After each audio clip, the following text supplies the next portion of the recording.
Let's say you've been hit by a drunk driver in Virginia and you suffered some injuries. You're trying to figure out whether to accept the insurance company's offer. Before you do, I want to talk to you about punitive damages in drunk driving cases in Virginia, what they are, what they mean, and what you should be looking for in your case. Hi, my name is Bob Byrne. I am an experienced civil trial lawyer in Virginia, and I've been practicing for more than 20 years.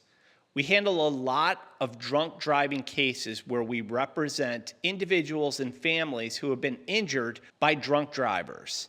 So let's jump right in. The starting place is to understand what damages or money categories you're entitled to receive in a personal injury case.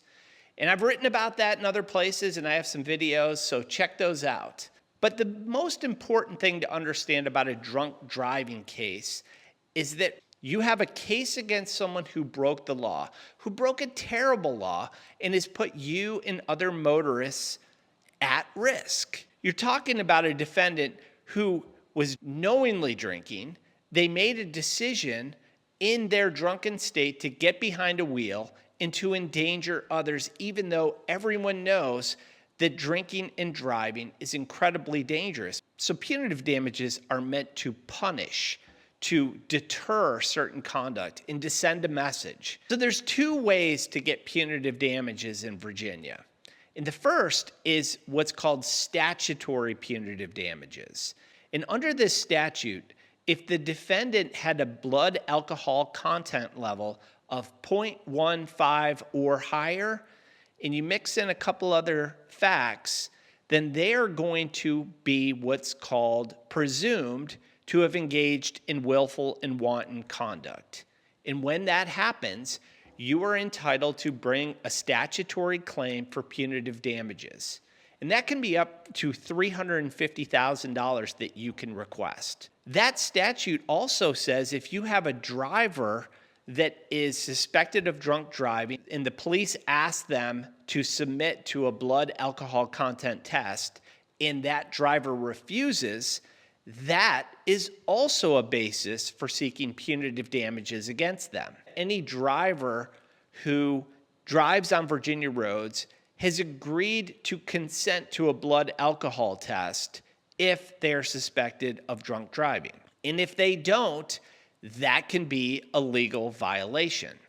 So in those situations, the law is set up that if somebody blows a 0.15 and has a BAC of 0.15, or they refuse to submit to the test, either situation is going to give rise to punitive damages.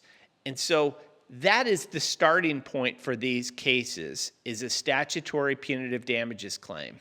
And that can be up to $350,000, which is on top of whatever compensatory damages you're entitled to receive. But let's say in your situation, the defendant had a blood alcohol content level of 0.12.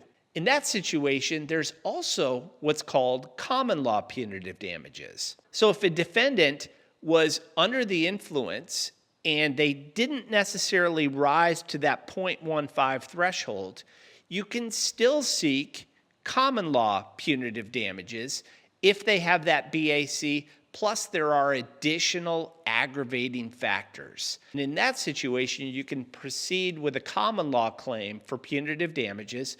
That also would be for $350,000. And in drunk driving cases we handle, we seek both a punitive damages claim and a common law damages claim. We can only recover $350,000 total, but it's nice to have both options to proceed and to present to a jury. So if you're in this situation where you have been injured in a drunk driving crash and the insurance company might be lowballing you, you want to talk to an attorney who is experienced in handling these types of cases. There's a pretty good chance that your case is worth much, much more than what the insurance company is offering. So if you've been injured in a crash with a drunk driver, please understand that you're entitled to both compensatory damages and punitive damages. Don't accept the insurance company's nuisance value offer. Don't accept an offer that does not also provide for punitive damages. And I can assure you that an insurance company is not going to award punitive damages to someone who is unrepresented by counsel, or at least punitive damages of any reasonable amount. So if that's you, feel free to reach out.